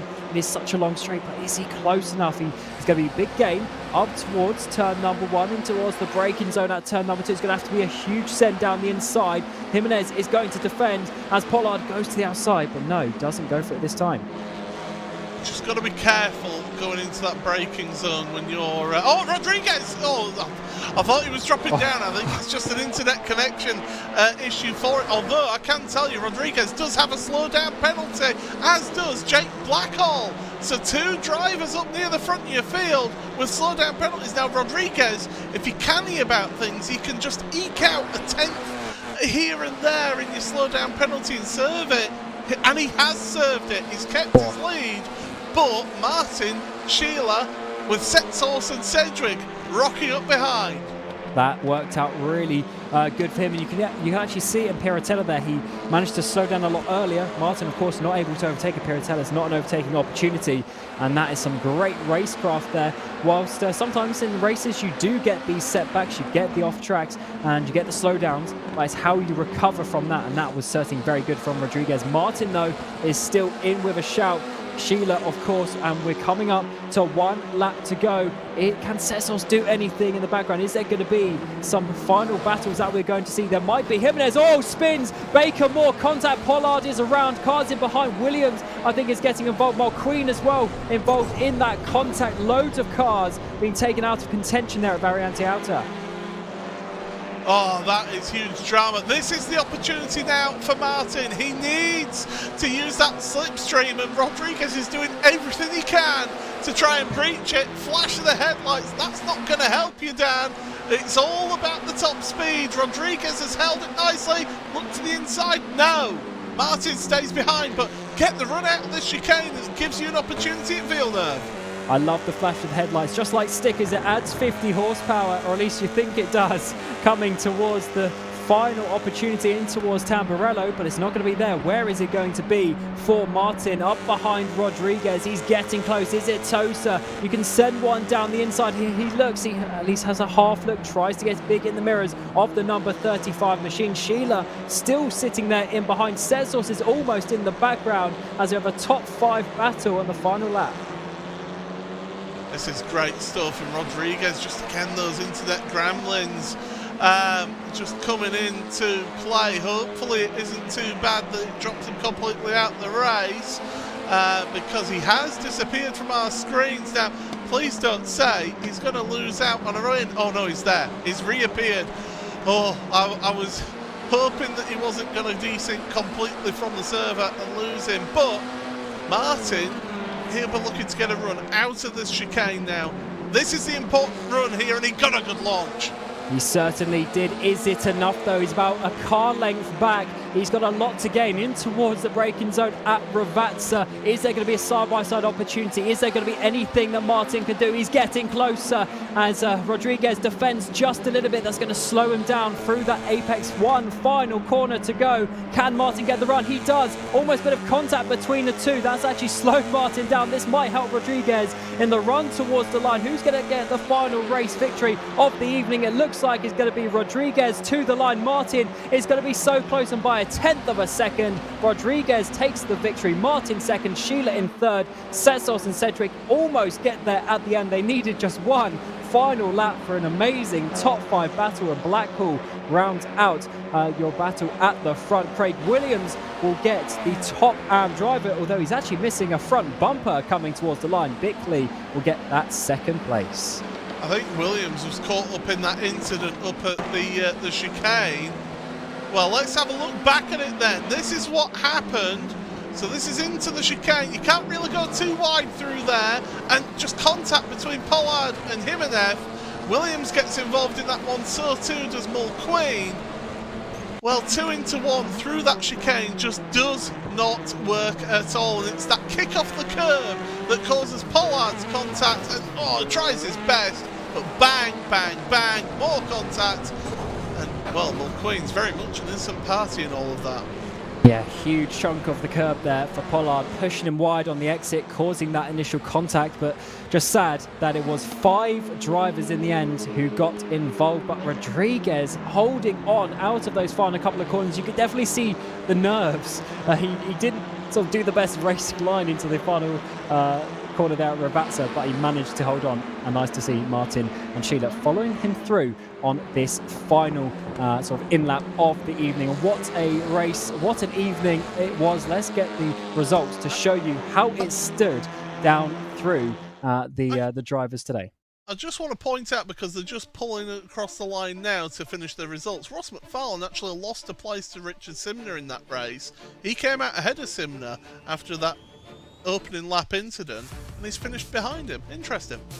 Yeah, I think he didn't. I think he probably didn't have enough time to repair to try and keep on that lead lap, which may be something. But of course, yeah, huge contact from McFarlane at the start of the race. Here's the results for race 3 of the evening at Imola. Rodriguez takes victory by just under a tenth of a second from Martin, who just needed a little bit more to get victory today.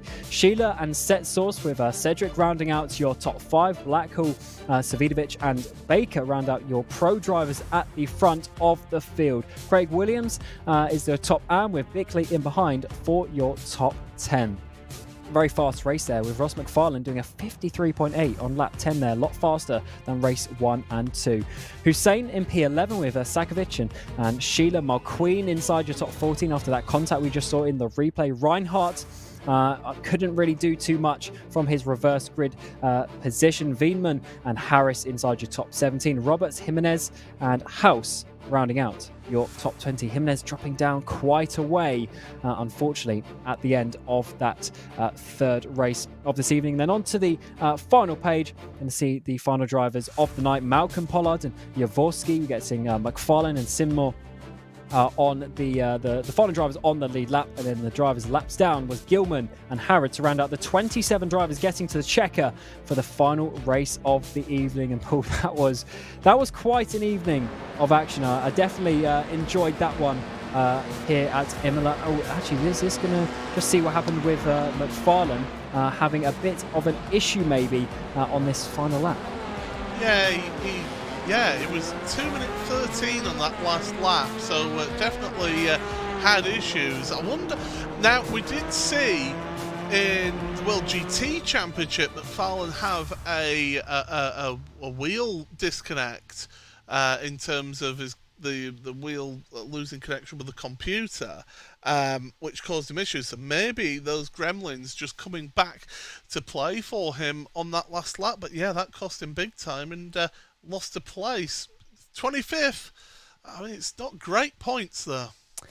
Yeah, it's really not. As you say, of course, you have the drop scores and things like that, but you don't want to use them up as such in the earlier parts of the season. It's a difficult one, but I definitely think that we're looking forward to a very good season. Of course, that's a third of the way through the 12 rounds now, and I think that's really opened up the opportunity for some nice championship battles. It looks like we've got sort of the top 3 of Cedric, Setsource and McFarlane there at the front, but let's see how it goes in the mid part of this season. Yeah, absolutely. I mean, you were seeing very much coming into this round of the championship how the front sort of few were just having that little bit of a breakaway both in pro and in AM over the rest of the field, and those drivers who have had that good solid start to their season, they will now be wanting to try and push on and just take advantage of that solid start, that good foundation to a championship. It's harder to chase than to be chased. I know that from my past in both this and other touring car series as well. So it is very much a case of you want that solid start, get yourself up near the front, and then push on for the remaining quarter of the season.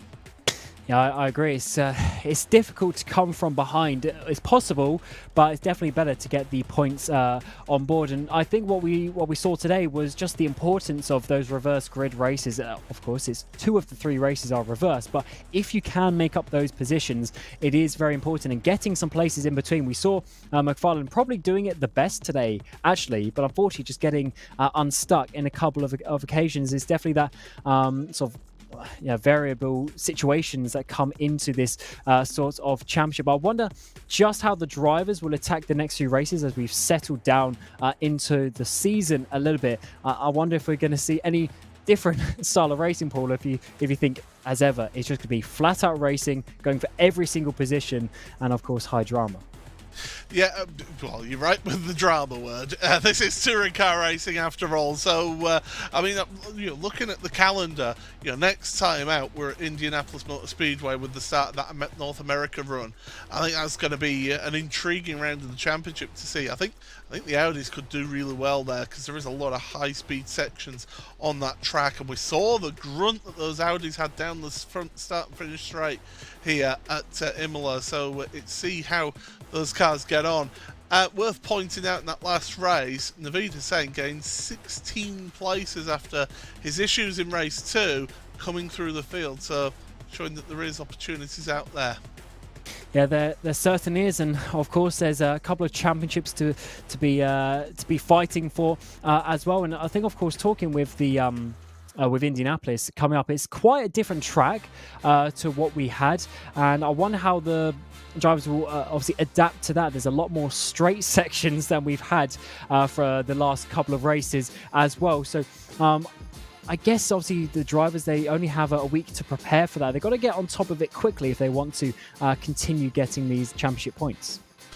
I mean, we've had quite a high-speed section of the championship. We were at Monza for week number 3. This time we're at Imola, which is a relatively high-speed track. Indianapolis Motor Speedway, it's known for its speed there. We go to Road America after that for meeting number 6, which again has got some really long straight sections.